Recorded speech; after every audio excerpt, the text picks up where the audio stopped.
Namaskar. Today's topic of this video is as to how to file Form CFSS 2020. As we know, the Ministry of Corporate Affairs had introduced a scheme called CFSS 2020. This scheme was effective from 1st April 2020 till 31st December 2020. But in order to get benefit of this scheme, a company has to file Form CFSS 2020. Lot of professionals are facing several issues and they have several queries regarding the form CFSS 2020. So today we would not be discussing any legal provisions of this scheme. Instead, we will straight away file a CFSS 2020 form and would try to resolve all such queries. So let us get started.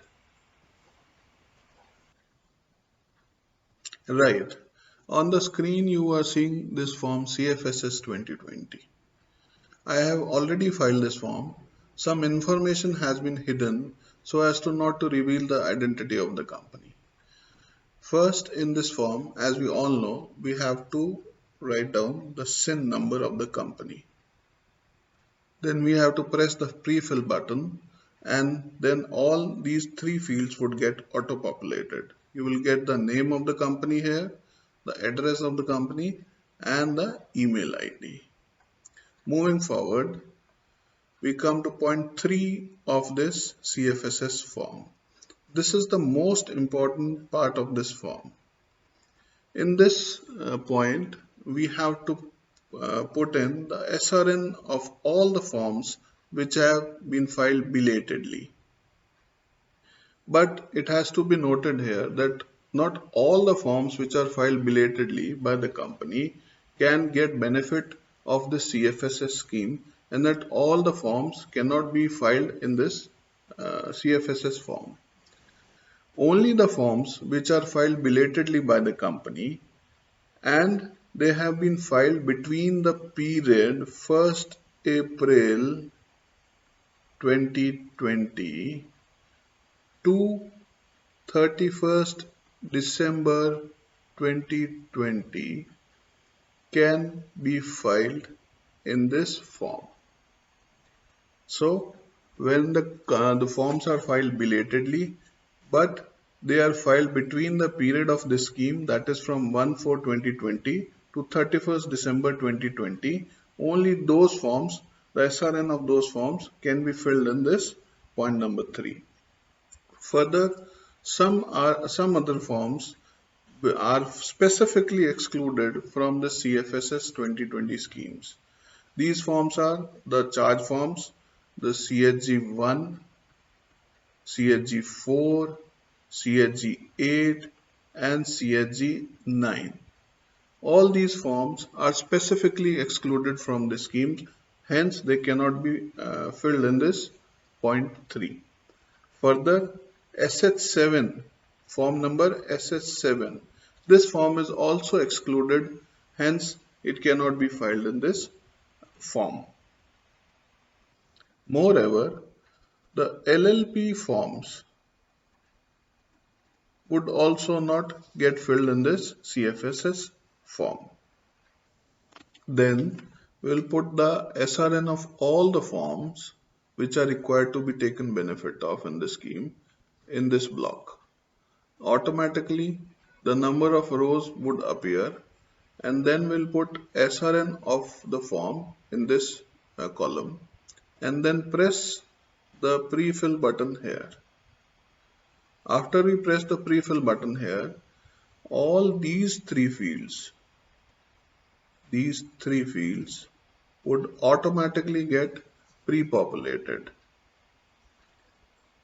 So when you are putting a SRN here and pre-filling this form here, this form INC22A active has automatically appeared. These two fields would have to be filled by the professional himself.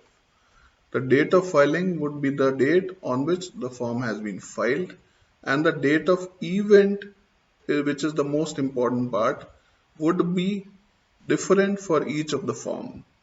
For example, For ADT 1, the date of event would be the date of appointment of the auditor. For AOC 4, the date of event would be the annual general meeting. Similarly, for MGT 7, the date of event would also be annual general meeting. For example, for DIR 12, the date of event could be the date of appointment or the date of resignation or the date of change, whatever may be the case.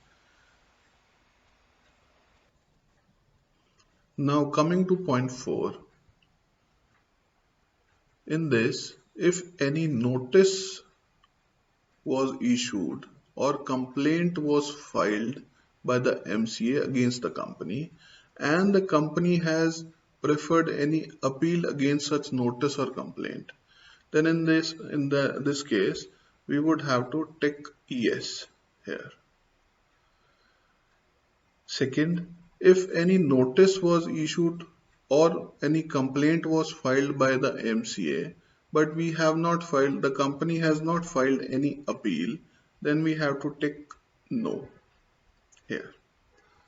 In third, no notice has been issued or any complaint has been filed by the MCA, then the company has to tick not applicable here.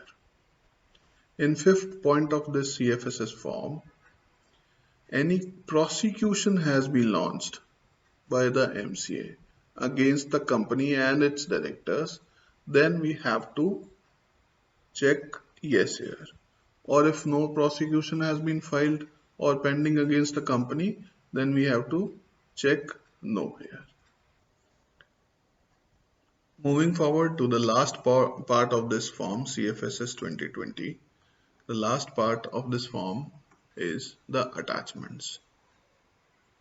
In first attachment, the proof of withdrawal of the appeal which was filed against any complaint or notice of the MCA has to be attached here.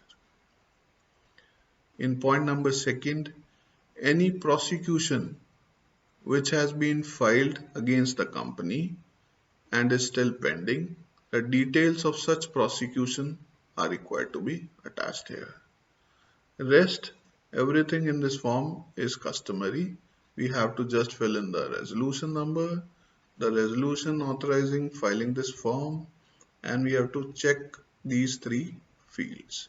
However, in relation to this field, we have to keep it unchecked if any appeal has not been filed. Then this field is required to be kept unchecked. Now this form is ready for filing. We just have to digitally sign it and upload it on the MCA portal. This form is in STP mode. So as soon as this form is filed on the MCA website, you will get an automatic generation of the certificate of immunity. So this was all about form CFSS 2020. If you have any queries in respect of this form, you can ask them by writing it in the comment section of this video. If you have liked this video, please do not forget to share it with your friends. Namaskar and thank you.